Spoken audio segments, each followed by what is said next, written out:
The distress signal came through the quantum relay at 0347 hours, Earth Standard Time. It was a sound that no human had ever heard before, a crystalline frequency that made the speakers hum with an almost musical quality, beautiful and terrible at the same time. Lieutenant Sarah Morrison was the first to hear it. She had been monitoring the new deep space array, the one that humanity had just finished building after finally cracking faster-than-light communication. 6 months of radio silence from the stars, and now this. She leaned forward in her chair, her coffee forgotten, as the translation algorithms worked to decode the message. When the words appeared on her screen, her blood ran cold. "This is Velkari Colony Thessera IV. We are under attack. Requesting immediate assistance. Population 12,000. Now 8,000. Krythak swarm has breached primary defenses. We are dying. Please, anyone, help us." Sarah's hand shook as she reached for the emergency comm line. Within minutes, alarms were sounding throughout the United Earth Defense Coalition headquarters in Geneva. Within an hour, the message had reached every major government on Earth. Within 2 hours, translators had verified it 17 different ways. This was real. This was happening right now, somewhere out in the galaxy. But Earth was not the first to receive this message. 3,000 light-years away, in a space station the size of a small moon, the Galactic Council had been listening to the same distress call for 6 standard weeks. The council chamber was a massive dome where representatives from 47 species gathered to debate the affairs of civilized space. They had heard the Velkari screaming for help, and they had done what they always did. They talked about it. Council Speaker Theron, a tall being with silver skin and 4 eyes, raised one elegant hand to silence the chamber. "We have reviewed the military analysis regarding Thessera IV. The cost of intervention would be substantial. The Velkari colony is located in Sector 77, which is 3 weeks' travel from the nearest fleet position. A representative from the Korthan Collective, a species that looked like walking trees, spoke in a voice like rustling leaves. The Krythak swarm is dangerous. We could lose ships. Many ships. Is one remote colony worth that risk?" Another voice joined in. This one from a floating jellyfish-like creature in a tank of glowing fluid. "The Velkari are artists and philosophers. They contribute culture, yes, but they have no strategic value, no military production, no rare resources that cannot be found elsewhere." The debate continued. Economic reports were cited. Strategic analyses were presented. Risk assessments were calculated down to the last decimal point. Every species had a reason why intervention was too costly, too dangerous, too complicated. The Velkari signal kept broadcasting, getting weaker with each passing day, but the council kept talking. In the Velkari colony, Elder Crystallis huddled with the last 3,000 survivors in the deep caverns beneath the surface. Her body, normally a brilliant blue crystal that caught and reflected light in beautiful patterns, had turned dull gray with stress and grief. Around her, the surviving Velkari held each other, their crystalline forms pressing together for comfort, as the sounds of the Krythak's drones echoed through the tunnels above. The Krythaks were nightmare creatures. They looked like insects the size of ground cars with too many legs and mouths that dripped with acidic saliva. But the worst part was not their appearance. The worst part was what they did to minds. The Krythaks fed on neural energy, consuming the thoughts and memories of sentient beings to fuel their hive intelligence. Those who were caught by the swarm did not just die. They were eaten from the inside out, their consciousness absorbed into the collective while their bodies were used as organic material for more drones. Crystallis had watched 9,000 of her people die that way. She had heard their psychic screams as their minds were consumed, and she had kept broadcasting the distress signal, even though no help came, even though the galaxy remained silent.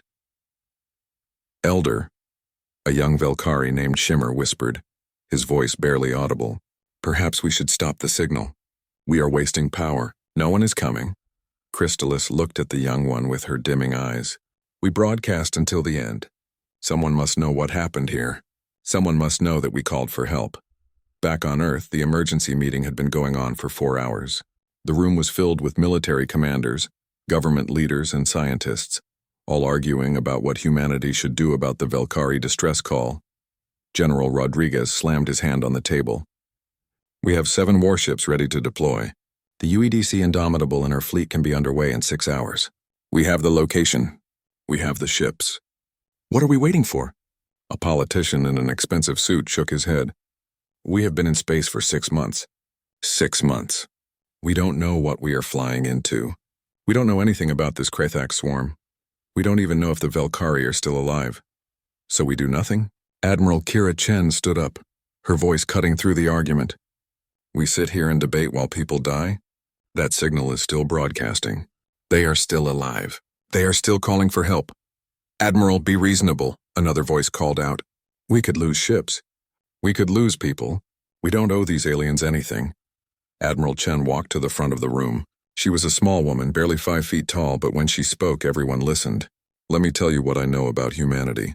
We are the species that runs into burning buildings to save strangers. We are the species that jumps into frozen water to rescue drowning people. We are the species that spent thousands of years developing technology, just so we could save more lives, go farther, help more people.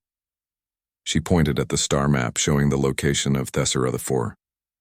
There are people out there dying, calling for help. I don't care if we have only been in space for 6 months. I don't care if we don't know everything about what we are facing. Someone is calling for help and we have the ability to answer. That is all that matters. The room fell silent. Then slowly, one by one, the military commanders began to nod. General Rodriguez stood up. I am with the Admiral. We deploy. The vote took another hour, but the decision was made. Humanity would respond to the distress call. The orders went out immediately. Crews were assembled. Ships were loaded with weapons, supplies, and medical equipment. Soldiers said goodbye to their families, not knowing if they would return. Admiral Chen stood on the bridge of the UEDC Indomitable, watching as the massive warship prepared for departure. Around her, 6 other ships of the human fleet were doing the same. They were not the largest ships. They were not the most advanced ships in the galaxy. But they were ready and they were going. Admiral, her communications officer called out. We are receiving a transmission from the Galactic Council. They are warning us to turn back. They say we do not understand what we are facing. They say we are too new to space combat. They say we will die. Admiral Chen smiled, a cold smile that made several crew members take a step back. Send them a reply. 2 words, watch us. The fleet engaged their jump drives. Space twisted and folded, and 7 human warships vanished into the darkness, racing toward a dying colony on the other side of the galaxy.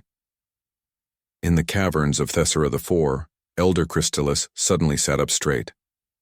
Her sensor organs had detected something. New ships entering the system. Not Krathax bioships. Something else. Something moving faster than anything she had ever seen. Someone is coming, she whispered.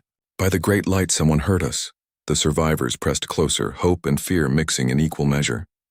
The galaxy had abandoned them. But something was coming through the darkness. Something that refused to ignore their screams. The journey through jump space was unlike anything humanity had experienced before. The 7 ships of the fleet traveled faster than light, tearing through the fabric of reality itself to cross thousands of light years in days instead of decades. But even with this miracle of technology, the trip to Thessera IV would take 2 weeks. Admiral Kira Chen stood in the briefing room of the UEDC Indomitable, looking at the faces of her senior staff. These were the people who would lead 15,000 human soldiers into combat, against an enemy they knew almost nothing about. The weight of that responsibility sat heavy on her shoulders. What do we know about the Krathax swarm? She asked. Commander James Park pulled up a holographic display. The image showed insect-like creatures, grotesque and massive. Not much, Admiral. We hacked into the Galactic Council's database before we left. The Krathax are a parasitic species. They consume sentient minds to fuel their hive intelligence. They have attacked 17 systems in the last century. Every time they overwhelm the defenders quickly and then move on after consuming the population. Tactics? Chen asked. They use psychic assault as their primary weapon. They project terror directly into the minds of their enemies, paralyzing them with fear. Once the defenders are frozen, the Krathax drones move in and begin the feeding process. According to the reports, most species last less than a week before complete collapse. A young lieutenant named Marcus Webb raised his hand. Permission to speak, Admiral? Go ahead, Webb. So they scare people to death? That is their big strategy? Commander Park nodded slowly. Essentially, yes. The psychological warfare is extremely effective. The Galactic Council reports indicate that 97% of defenders experience complete mental breakdown within the first psychic assault. Webb grinned. It was not a nice grin. Then they have never fought humans before. Admiral Chen allowed herself a small smile. Explain, Lieutenant. We are from Earth, Admiral. We grew up on a planet that has been trying to kill us since we climbed down from the trees. Predators, diseases, natural disasters, other humans. We have been scared our whole existence and we learned to fight anyway. We make horror movies for entertainment. We tell ghost stories to our children. Fear is something we live with, not something that stops us. The briefing room filled with murmurs of agreement. Admiral Chen raised her hand for silence. The lieutenant makes a good point. But do not underestimate the enemy. These are not horror movies. This is real and people will die. She pulled up another display, this one showing Earth. The blue and green planet rotated slowly in the hologram. I want all of you to understand something. The Galactic Council has classified Earth as a Class 12 death world. Do you know what that means? Commander Park spoke up. I looked it up, Admiral. On the galactic scale, most species evolve on Class 1 or Class 2 worlds. Stable climate, low gravity, few predators. Earth is rated Class 12 because everything on our planet evolved to survive extreme conditions. High gravity, violent weather, aggressive predator species, and evolutionary pressure that rewarded adaptability above everything else. Correct, Chen said. Humans have redundant organ systems. We can survive injuries that would kill most other species. We have endurance that borders on absurd. A human can run for hours without stopping. We heal fast. We adapt fast. And most importantly, we cooperate in ways that other species find incomprehensible. She pointed at the crew members in the room. Every single human on this ship is descended from ancestors who survived impossible odds. We are pack hunters who learned to work together because alone we died. That instinct, that need to cooperate and protect the group, is wired into our DNA. Lieutenant Webb spoke again. Is that why we are going to help the Velkari? Because of pack bonding? Admiral Chen nodded. Partially. Humans have a psychological quirk that the Galactic Council cannot understand. We form emotional bonds with anything. Other humans, animals, even ideas. When we hear a distress call, we do not calculate cost versus benefit. We hear someone in trouble and our first instinct is to help. It is not logical. It is not strategic. It is just who we are. She turned off the hologram. The Galactic Council thinks we are naive. They think we are stupid for risking our lives for strangers. They sent us warnings to turn back, calling us primitives who do not understand real warfare. But they are wrong. We understand warfare better than species who only fight when the profit margin is acceptable. The ship's intercom crackled to life. Admiral, we are receiving another transmission from the Galactic Council. Chen sighed. Put it through. A voice filled the briefing room, translated into English by the ship's computer. It was Council Speaker Theron. Human fleet, this is your final warning. The Krythak swarm consists of 47 bioships and an estimated 300,000 drones. Your 7 ships cannot defeat them. You will die and your deaths will accomplish nothing. Turn back now while you still can. Admiral Chen walked over to the communications panel. This is Admiral Kira Chen of the United Earth Defense Coalition. Council Speaker, humanity appreciates your concern. But we did not come out here to debate mathematics. We came to answer a distress call. If you will not help, then get out of our way. Chen out. She cut the transmission. The briefing room erupted in applause and cheers. Chen raised her hand for silence again. Save the celebration for after we win. Right now, I want everyone focused on preparation. We have 2 weeks to get ready. Commander Park, I want combat drills every day. Lieutenant Webb, work with the Marines on close quarters tactics. If the Krythaks like to get close to feed, then we will show them what happens when they get close to humans. Over the next 2 weeks, the fleet transformed into a fighting force. Soldiers trained in zero-gravity combat. Pilots ran simulation after simulation. Engineers reinforced hull plating and checked every weapon system 3 times. The crew of the Indomitable and her sister ships worked with a determination that bordered on obsession. Admiral Chen walked through the ship during the off hours talking to her crew. She found soldiers sitting in groups sharing stories and jokes. She found engineers working double shifts without being asked. She found pilots helping each other perfect their maneuvers. The human instinct to cooperate, to support each other, was on full display. One night she found Lieutenant Webb in the observation deck, staring at the stars rushing past. Cannot sleep, Lieutenant. Webb stood and saluted. Just thinking, Admiral, about what we are about to do. Having second thoughts? No, ma'am. The opposite. I am thinking about how the whole galaxy heard the Velkari calling for help, and they all said no. They calculated the risk and decided those lives were not worth saving. But we heard the same call, and we are rushing across the galaxy to help people we have never met. Does that make us crazy? Admiral Chen stood beside him looking at the stars. Maybe, or maybe it makes us human. The galaxy operates on logic and mathematics, but humans operate on something else.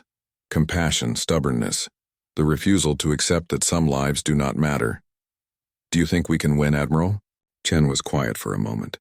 I think we have advantages the Krithaks do not expect. They are used to fighting species that freeze when scared. They are used to overwhelming their enemies quickly, but we are not like other species.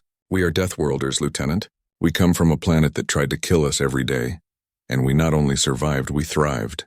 The Krithaks are about to learn what happens when you attack someone under human protection. Hurrah, Admiral. Hurrah, Lieutenant, on the bridge. Commander Park was reviewing the final approach plans when the sensors officer called out. Commander, we are detecting the Thesara system. ETA 12 hours. Park activated the ship-wide intercom. All hands, this is Commander Park. We will be arriving at Thesara 4 in 12 hours. Final combat preparations begin now.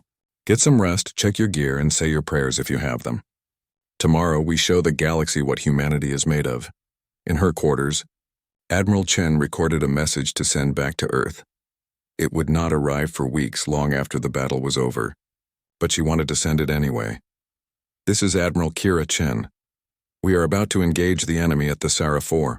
I do not know what the outcome will be, but I want everyone back home to know that we are doing this because it is right. The galaxy may think we are fools for risking our lives for strangers, but I am proud to serve with these fools. I am proud to be human. Chen out. She sent the message, then stood and put on her uniform. It was time to show the galaxy what Deathworlders could do. The human fleet dropped out of jump space at the edge of the Thesara system, and immediately every alarm on every ship began to scream. Contact, the sensors officer shouted. Multiple bioships, Admiral. 47 signatures, just like the Council said, and they are moving to intercept. Admiral Chen gripped the arms of her command chair. Through the main view screen, she could see them now. The Krithaks bioships were nightmares made real. They looked like massive insects, each one the size of a city block, covered in chitinous armor that pulsed with stolen neural energy. They moved through space with an organic fluidity that made her skin crawl. All ships, battle formation Delta, Chen ordered.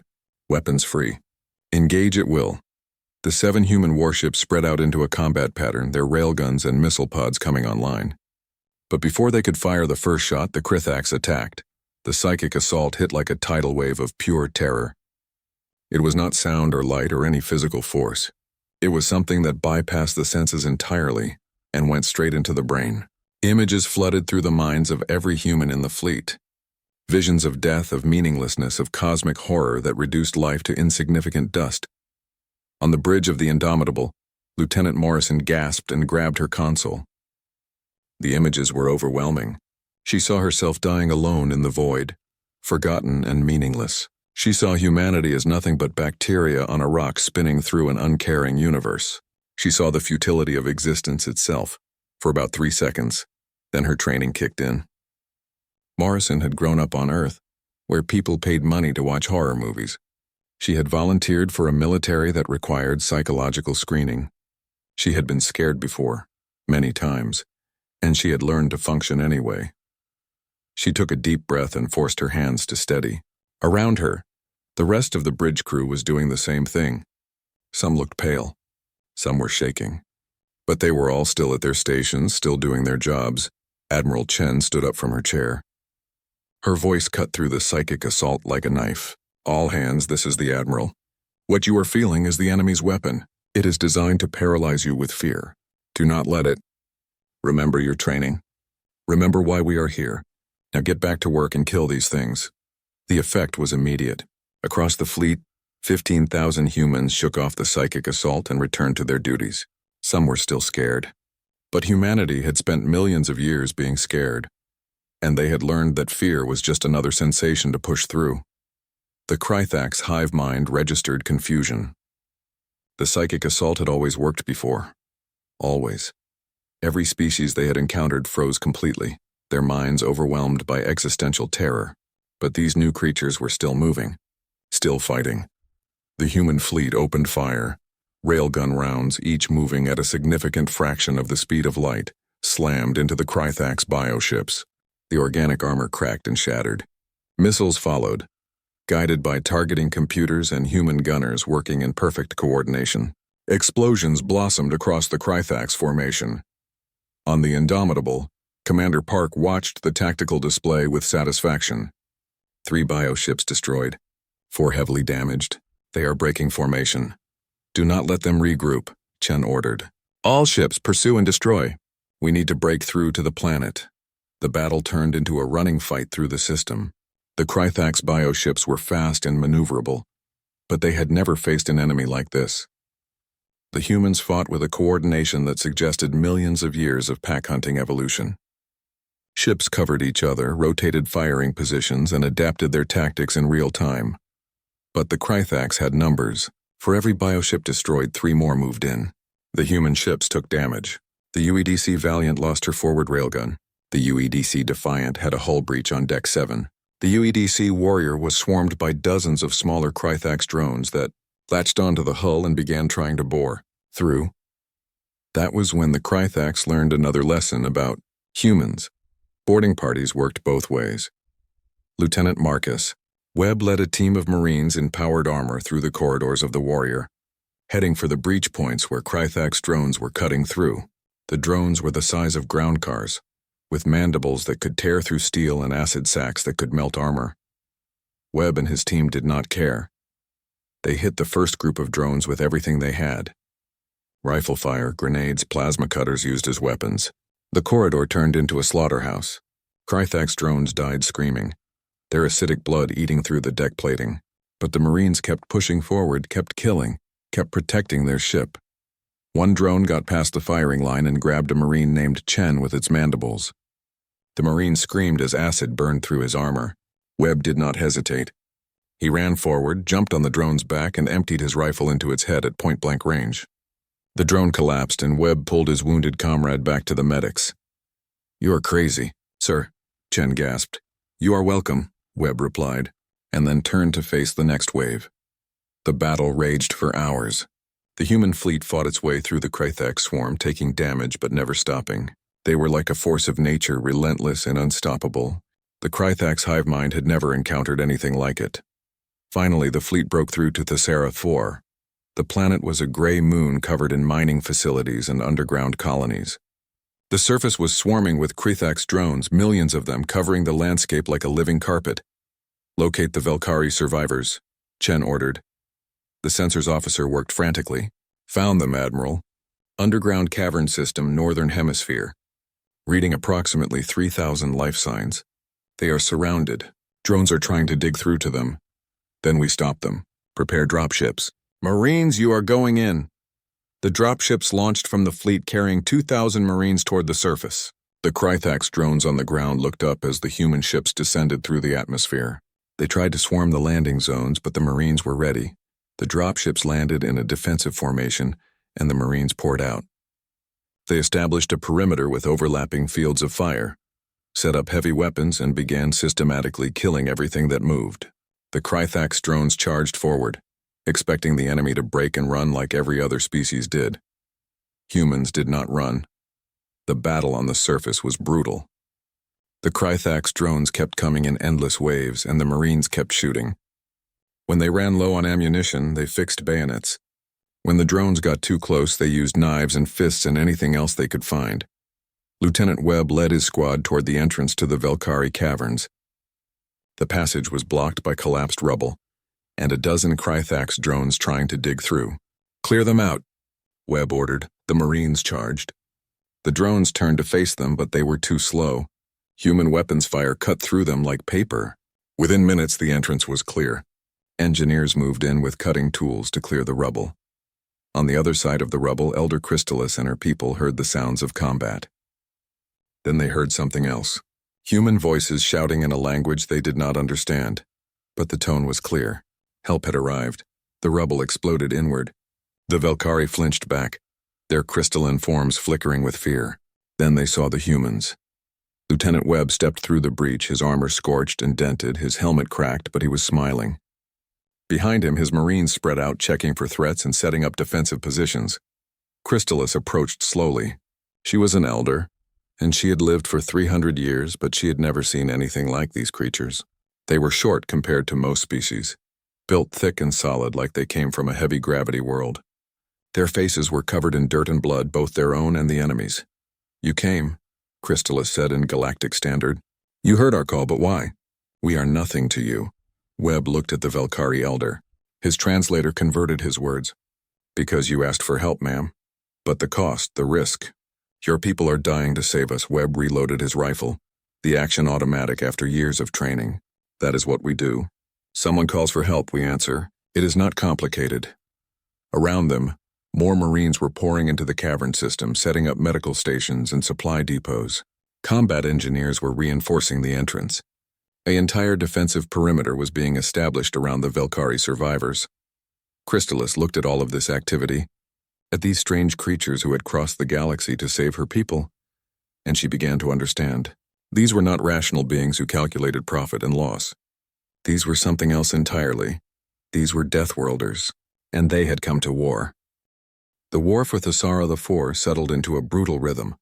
The Krythak swarm kept attacking, and the humans kept killing them. Days turned into weeks, and the defensive perimeter around the Velkari caverns became a permanent fortress of steel, sandbags, and determination. The Velkari watched in amazement as the humans worked. These creatures never seemed to stop. They rotated shifts so fresh troops were always on the firing line. They established supply routes from the orbiting fleet, bringing down ammunition, food, and medical supplies. They built communications networks, set up command posts, and somehow maintained morale through something they called humor. Elder Crystalis found herself sitting in the human command bunker, watching Lieutenant Webb and his fellow Marines plan their next operation. They were drinking a dark liquid called coffee, which apparently was essential to human military operations. "We need to push the perimeter out another kilometer," Webb said, pointing at a tactical map. "The drones are getting too close to the eastern approach. If we can take that ridgeline, we will have a better field of fire." Captain Sarah Morrison, who had transferred down from the fleet to coordinate ground operations, nodded. "Agreed, but we are running low on anti-armor missiles. The next supply drop is not for another 6 hours." "Then we do it the old-fashioned way," Webb said with a grin. "Fire and maneuver. First squad lays down suppressing fire. Second squad advances, third squad flanks. Just like we trained." Crystalis spoke up, her translated voice curious. "You speak of this as if it is routine, but you are fighting an enemy that has destroyed 17 civilizations. How can you remain so calm?" Webb looked at her and his expression became serious. "Because panic gets people killed, ma'am. We train so that we can function under pressure. We plan so that we know what to do when things go wrong. And things always go wrong." "But the fear," Crystalis said. "I have felt their psychic assault. It is overwhelming. How do you resist it?" Morrison took a sip of her coffee. "We do not resist it. We feel the fear same as anyone else. But we have learned that fear is just a feeling. It does not have to control our actions. Humans have been dealing with fear since we lived in caves and worried about predators in the dark. We learned to be scared and still do what needs to be done." A young Velkari named Shimmer, who had been quietly listening, asked a question. "Why do you do this? Your admiral said you came because we called for help, but surely there must be more to it. What do you gain?" Webb and Morrison exchanged glances. Morrison spoke first. "What do we gain? Maybe nothing. Maybe we all die here. But that is not why we came. We came because it is the right thing to do. Because the galaxy heard you screaming and did nothing, and that is not acceptable to us. We come from a world that tried to kill us every day." Webb added, "We survived because we learned to work together, to protect each other, to never abandon our own. And once humans decide you are part of our pack, you are part of our pack. The galaxy abandoned you. We will not." Crystalis felt her crystalline form shimmer with emotion. In her 300 years, she had never encountered a species like this. The galaxy was full of rational beings who made logical decisions based on cost and benefit. But these humans operated on something else entirely, something that made no sense economically but made perfect sense to her heart. Above the planet, Admiral Chen was dealing with her own problems. The Krythax bioships had regrouped and were launching constant attacks on the human fleet. The 7 warships were holding, but just barely. The UEDC Valiant had taken catastrophic damage and had to fall back for repairs. The UEDC Defiant was running on backup power after a direct hit to her main reactor. But the humans adapted. They always adapted. Commander Park had developed new tactics based on what they learned about Krythax behavior. They rely heavily on their psychic assault. Once that fails, they default to swarming tactics. But they do not coordinate well when their hive mind is disrupted. How do we disrupt a hive mind? Chen asked. We kill the big ones first. The larger bioships seem to be hub nodes for coordination. Take them out and the smaller ships become confused. Chen smiled. Target the big ones, I like it. Implement immediately. The fleet changed tactics. Instead of trying to engage all the Krythax ships at once, they focused fire on the largest bioships. The results were immediate. When a hub ship died, the smaller ships around it would drift for several minutes before reconnecting to the hive mind. In those minutes, they were vulnerable. The tide of the space battle began to turn, but the Krythax were learning too. The hive mind was adapting, developing new tactics. They began using suicide attacks, ramming damaged bioships into human vessels. They started targeting specific systems instead of just swarming randomly. The war became a test of adaptation. The Krythax had numbers and biological efficiency. The humans had flexibility and the ability to learn from every engagement. It was a race to see who could adapt faster. On the surface, Lieutenant Webb led his squad on the planned assault on the ridgeline. The Krythax drones were waiting. The battle was fierce. Close quarters combat in the rocky terrain. But the Marines had trained for this. They moved in coordinated teams covering each other, advancing under fire. Webb saw a massive drone, larger than the others, charging toward his position. He aimed his rifle, but the weapon clicked empty. No time to reload. The drone was 3 meters away. 2 meters. Webb did the only thing he could do. He charged back. He slammed into the drone with his full body weight, his powered armor giving him strength beyond normal human limits. The impact stunned the creature. Webb grabbed his combat knife, a simple blade that would have been familiar to human warriors from thousands of years ago, and drove it into the drone's head over and over until it stopped moving. He stood up, covered in acidic blood that was eating through his armor, and keyed his comm. Ridgeline secure. Send the engineers to fortify. Back in the bunker, Crystalis had been watching the battle through remote cameras. She saw Webb's charge, saw the brutal close combat fighting. She turned to Morrison with confusion in her crystalline eyes. He could have retreated. Called for support. Why did he charge an enemy that outweighed him by hundreds of kilograms? Morrison did not look away from the tactical display. Because his squad was behind him. If he retreated, the drone would have gotten past him and killed his people. Webb is a Marine. Marines do not retreat when their people are at risk. But he could have died. Yes, but his squad would have lived. That is the trade a human will make every time. The weeks of battle continued. The humans lost people. Good people. Soldiers who charged into impossible situations. Pilots who sacrificed their ships to protect others. Medics who died trying to save the wounded. Every loss hurt, but the humans kept fighting. The Velkari saw all of it. They saw humans comfort each other after losses. They saw memorial services where soldiers honored their fallen comrades with words and silence and tears. They saw the survivors pick up the weapons of the dead and keep fighting. And they began to understand what it meant to be human, to be part of a pack that never abandoned its own. To fight not for profit or logic, but because it was right.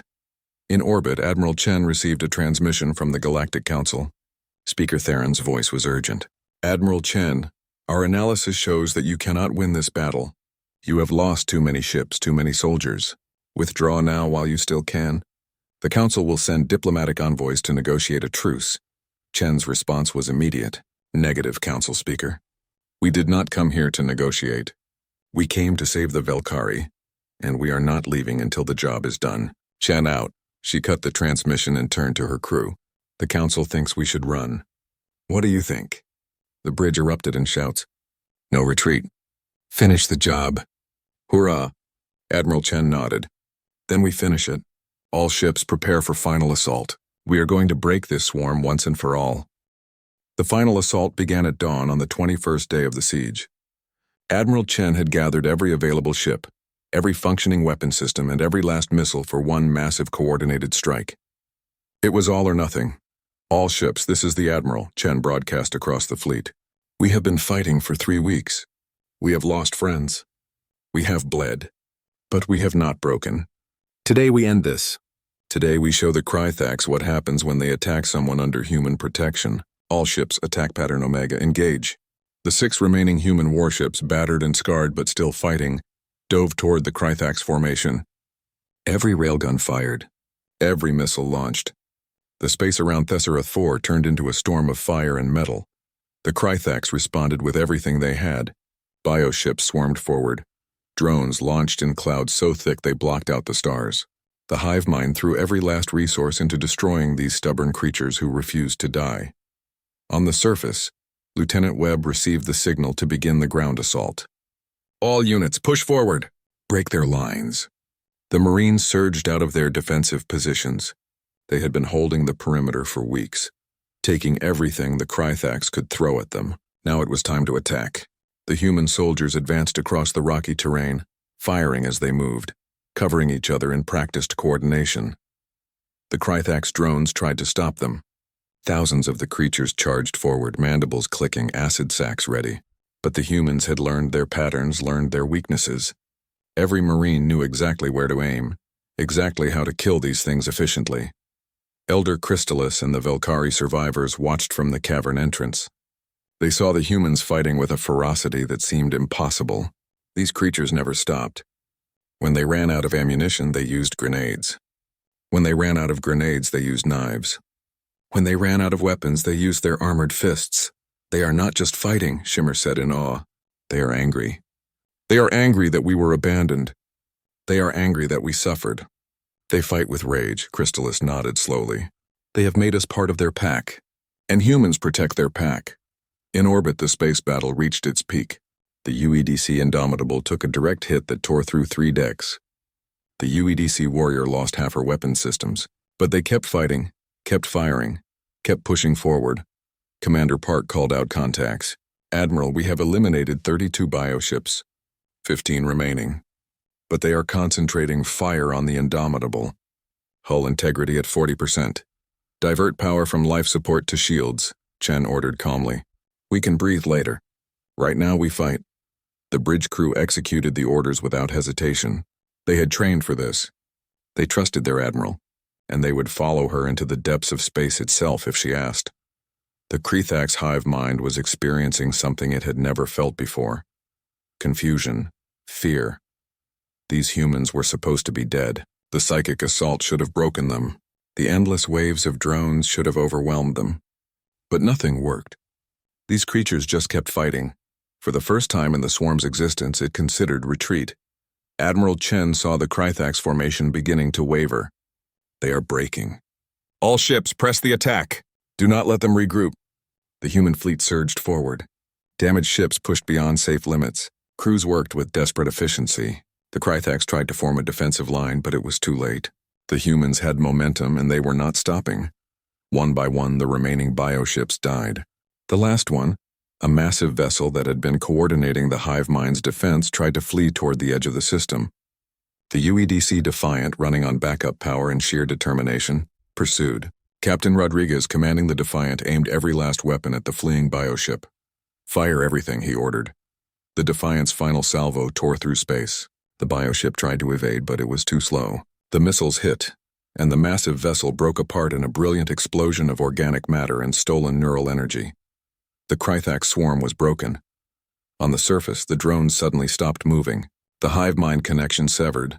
They wandered aimlessly for a moment, then collapsed.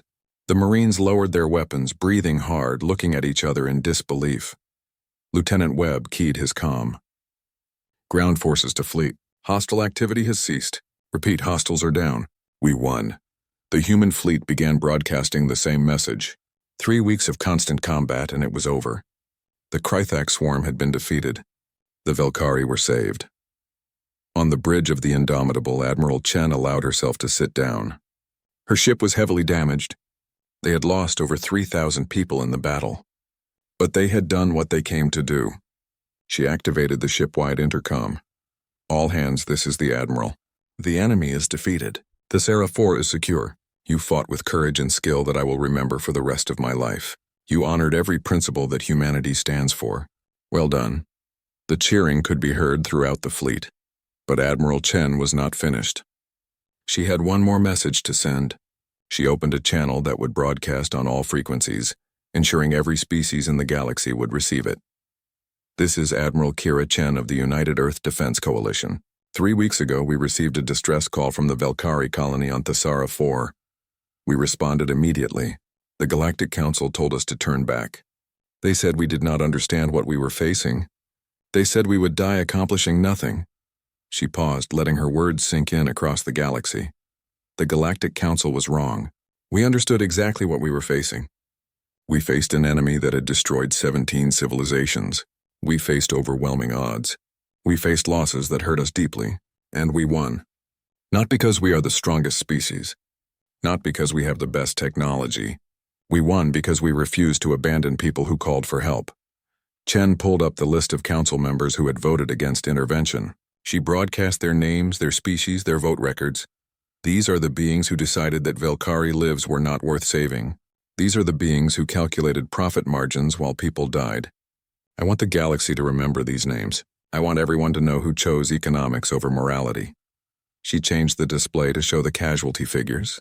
3,174 humans had died in the battle. Their names scrolled across the screen. These are the humans who gave their lives to save the Velkari. They came from a world the Council calls a death world.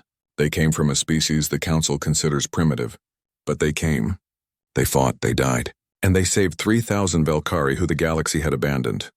Admiral Chen stood, her uniform dirty and torn, her face showing the exhaustion of 3 weeks of combat. Humanity hereby establishes the Death World Compact. Any distress call from any species anywhere in the galaxy will receive a human response. We do not care about your economics. We do not care about your politics. We do not care about your strategic assessments. Someone calls for help, we answer. Every time. No exceptions. The galaxy wants to call us naive. Fine. We are the species that looked at a hostile universe and decided we belonged here anyway. We are the species that turned a death world into a garden. We are the species that runs toward danger instead of away from it. The Galactic Council had a chance to save the Velkari. You chose not to. So now you know what happens next time. When someone screams into the void, humans will hear it. And we will come. Not for profit. Not for strategic advantage. We will come because it is the right thing to do. You have been warned. Chen out, the transmission ended. Across the galaxy, in council chambers and military headquarters and civilian homes, species listened in stunned silence. Some were outraged at the audacity. Some were calculating the implications. Some were quietly grateful. And some, in remote colonies and forgotten outposts, heard the message and felt hope for the first time in years. On Thesara 4, construction had already begun. Human engineers were building a permanent military base, complete with ship repair facilities, barracks, and defensive positions. The base would be staffed with rotating crews, supplied by continuous Earth shipments. It was a statement carved in steel and concrete. Humanity was here to stay. Elder Crystallis stood with Lieutenant Webb watching the construction. You are building all of this for us? Webb nodded. For you and for anyone else who needs help in this sector. We meant what we said. The compact is real. Anyone calls for help, we respond. The galaxy will test this promise. Let them. We will be ready. Crystallis turned her crystalline form toward the human. Our people will create a memorial, something that will last for thousands of years. We want the galaxy to remember what happened here. We want them to remember that when we called, humanity answered. Webb smiled. What will it say? When the stars went silent, the Deathworlders heard us scream. 6 months later, Earth received reports that dozens of species were requesting meetings with human representatives. The remote colonies, the overlooked systems, the strategically unviable populations, all of them wanted to talk to the species that had established the Deathworld Compact. The balance of power in the galaxy was shifting.